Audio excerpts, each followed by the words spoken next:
कहते हैं राजस्थान के कण-कण से मातृभूमि की खुशबू आती है। यहाँ हर क्षत्रिय जन्म ही इसलिए लेता है कि उसे अपने देश और अपनी मिट्टी की रक्षा करनी होती है। जी हाँ दोस्तों, ये राजस्थान की दरा है। यहाँ खून सस्ता है और पानी महंगा है। राजस्थान के इस अंचल में अपने स्वाभिमान और राष्ट्र प्रेम के लिए जान देना और जान लेना एक खेल है जिसे हर क्षत्रिय खेलना जानता है। उन्हीं क्षत्रिय में से एक का नाम है वीर कल्लाजी राठौड़। हम आपको बता दें कि वीर कल्लाजी राठौड़ को 4 हाथों वाले देवता के नाम से जाना जाता है। कल्लाजी राठौड़ का जन्म अश्विन शुक्ल अष्टमी विक्रम संवत 1601 में सामियाना गांव मेड़ता नगर में हुआ। यह मेड़ता के राव जयमल के छोटे भाई अचल सिंह के पुत्र थे।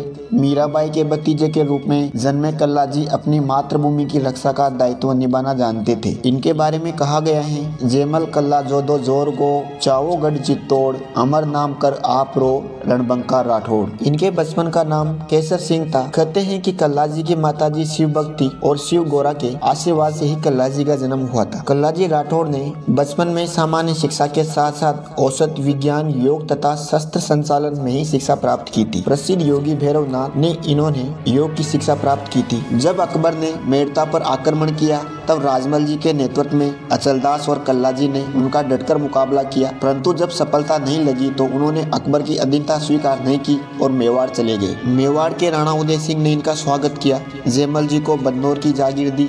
कल्लाजी को रणधालपुर की जागीर देकर गुजरात सीमा का रक्षक नियुक्त किया गया। कल्लाजी जब मेवाड़ गए थे तब उनकी उम्र मात्र 16 वर्ष थी। इतनी छोटी उम्र में भी उन्हें युद्ध कुशलता प्राप्त थी। वे एक निडर योद्धा थे। इन्होंने हमेशा आसपास के लोगों की मदद की थी। कल्लाजी ने ही रनेला क्षेत्र की जनता को पेमला डाकू से मुक्ति दिलाई थी। पेमला डाकू को मारकर रनेला की 200 गायों को बचाया था। इसलिए ही कल्लाजी को 56 जरा के राव की उपाधि दी थी। हम आपको बता दें कि कल्लाजी राठौड़ का विवाह शिवगढ़ के राव रामकृष्ण दास की पुत्री कृष्णा कुमारी से हुआ था। जब उनके विवाह की रस्में चल रही थी और जयमाला और फेरे के बहादी उदय सिंह का बुलावा आ गया था, क्योंकि चित्तौड़ पर अकबर ने आक्रमण कर लिया था, तब कल्लाजी ने अपनी अर्धांगिनी को फिर से मिलने का वचन दिया था और सीधे ही युद्ध भूमि के लिए रवाना हो गए। जयमल और कल्लाजी ने अपनी सेना के साथ अकबर से युद्ध करते रहे और अकबर को भैरव पोल से आगे नहीं बढ़ने दिया। जब जयमल ने देखा कि अकबर की सेना उन पर भारी पड़ रही है तो उन्होंने सभी सैनिकों को केसरिया बागा पहनकर साका करने के लिए तैयार होने को कहा। इधर सतरानिया जोहर करने की तैयारी में लगी थी। ये 1567 से 1568 का जोहर और साका था। राव जयमल और कल्लाजी दोनों ही अकबर की सेना पर भारी पड़ रहे थे।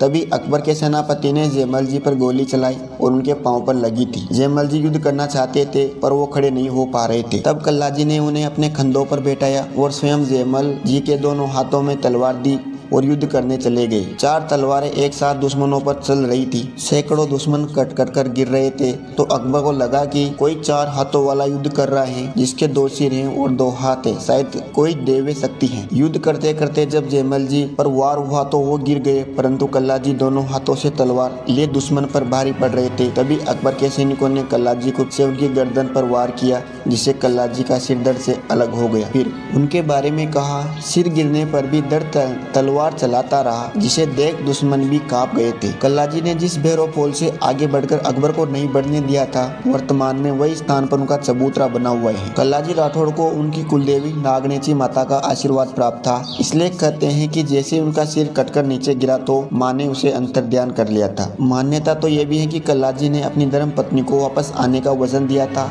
इसलिए उनका दर्द अकबर की सेना से लड़ते लड़ते रनेला आया था और अपनी धर्म पत्नी के पास आकर शांत हो गया था, जिसे उनकी पत्नी कृष्णा कुमारी चौहान ने अपने गोद में ले लिया और वहीं सती हो गई। कल्लाजी का प्रमुख उपासना स्थल रनेला तहसील सलूम्बर उदयपुर में है। वहीं पर उनकी पत्नी कृष्णा कुमारी जी का पूजा स्थल भी है। चित्तौड़गढ़ के भैरव पोल में आज भी अश्विन शुक्ल नवमी को कल्लाजी राठौड़ का मेला लगता है, जिसे राजस्थान के लोक देवता के रूप में पूजा जाता है। दोस्तों, हम आपको बता दें कि कल्लाजी राठौड़ को शेषनाग का अवतार माना जाता है। तो दोस्तों, ये था राजस्थान के प्रसिद्ध लोक देवता कल्लाजी राठौड़ और उनका इतिहास। कैसा लगा हमारा वीडियो हमें कमेंट करके जरूर बताएं। इसी के साथ मिलते हैं अगले वीडियो में। तब तक के लिए जय जय राजस्थान।